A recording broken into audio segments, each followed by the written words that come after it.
I don't want anything she has but her jaw. That's it. But her jaw and her status as far as being one of the best female fighters out there. I don't want anything Claressa Shields has. I know what I'm capable of. She knows what I'm capable of. And I say we just make it happen. And the other thing is, she say I talk too much. No, what happens is you kept talking. Now I started talking back. That's the truth. She talks too much. Now I just talk back. That's it. It all started like a normal fight week, the kind where cameras are everywhere, fighters are trying to look calm, and fans are already picking sides before anyone even steps into the ring. Claressa Shields showed up looking focused, or at least that's what it seemed like on the surface. But behind all that, there was already noise building up online, stories floating around, and people waiting for any small moment to turn into something bigger. What nobody expected was that things would take a turn at the weigh-in itself. That's usually a routine moment. Fighters step on the scale, stare each other down, maybe exchange a few words, and that's it.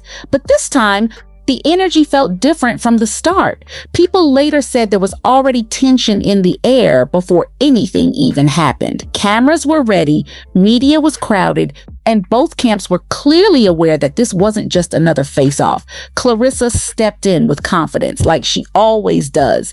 She's used to pressure, used to attention, and used to people talking. But what happened next caught even the most experienced people off guard.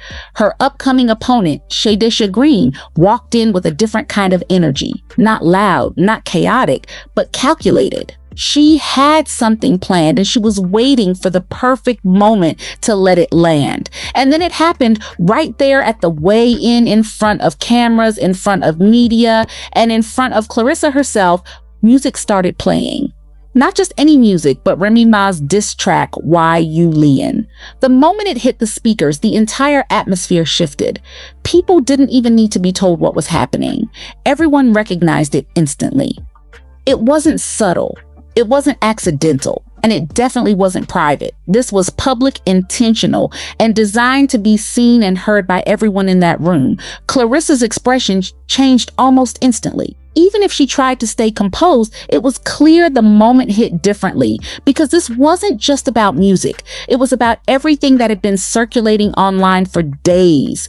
The drama, the rumors, the tension, all of it suddenly felt like it had walked right into the room with her. Khadijah didn't say much. She didn't need to. The song itself was doing all the talking. And that's what made it worse. It wasn't a shouting match or a physical confrontation. It was psychological, a message sent without words. People around the stage started reacting immediately. Some laughed nervously. Some looked shocked. Others pulled out their phones even faster because everyone understood this was going to go viral within minutes.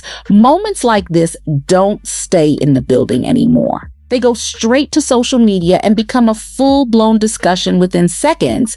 The idea behind it was clear to a lot of viewers later.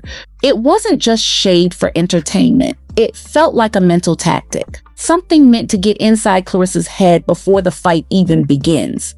Because boxing isn't just physical, it's mental too. And if you can shake someone before they step into the ring, you already have an advantage. But this moment didn't come out of nowhere, at least not according to online conversations.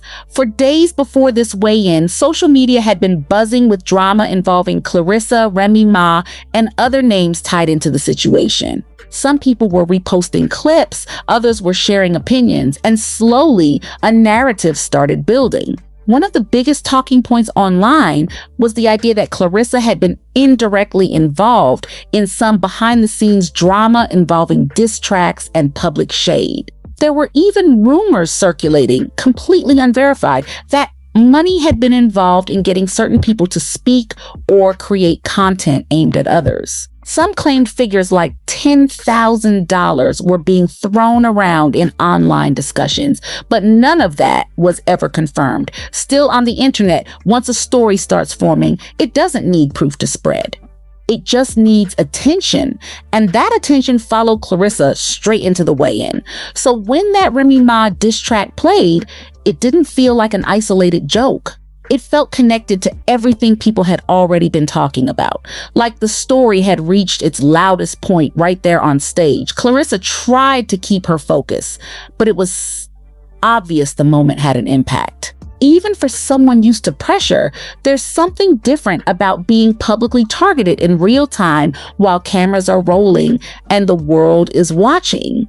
And what made it even more intense was how quickly the moment started being analyzed online. Within minutes, clips were circulating everywhere.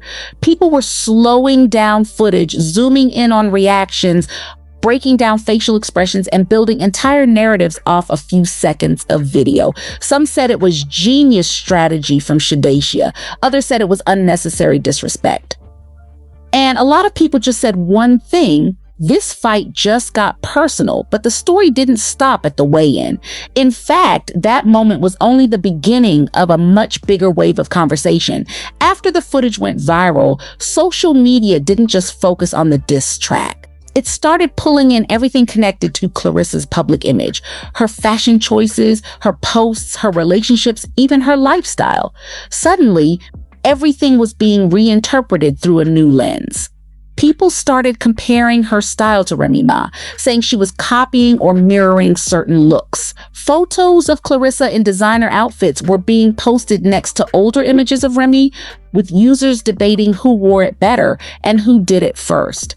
It turned into one of those internet debates that keeps spiraling further the more people engage with it. Some users started jokingly calling her things like Remy replica, or saying she was trying to be a version of someone else instead of being her own person. Of course, most of this was coming from social media commentary, not verified facts, but online spaces don't always care about that distinction. At the same time, another layer of discussions started forming around lifestyle posts.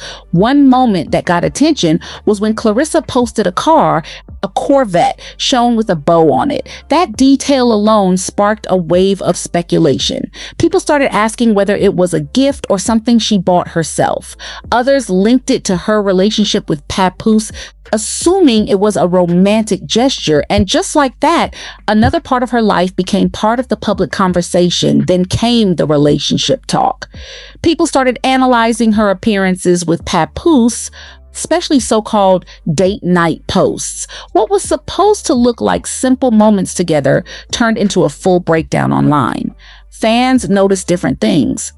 Sometimes she looked dressed casually. Sometimes the setting didn't feel like a planned romantic evening. And other times his kids were present, which led to even more discussion. Some people started saying it didn't feel like a traditional couple dynamic, while others defended it, saying people were reading too much into normal family situations. But once again, perception became the story, not facts. And as more clips and posts surfaced, the narrative kept growing. What was once just a weigh-in moment slowly turned into a full-scale internet discussion about Claressa's image, her relationships, her choices, and even her identity in the public eye. Every detail was being pulled apart, and every new post added fuel to the fire. By the time the conversation reached its peak, it wasn't just about a diss track anymore. It had become about reputation, perception, and how quickly public opinion can shift based on one moment caught on camera. And just when it seemed like things might settle down, the debate only got louder. Because now people weren't just talking about what happened at the weigh-in. They were asking what it all really meant, and whether this was just hype before a fight or something much deeper playing out in public view.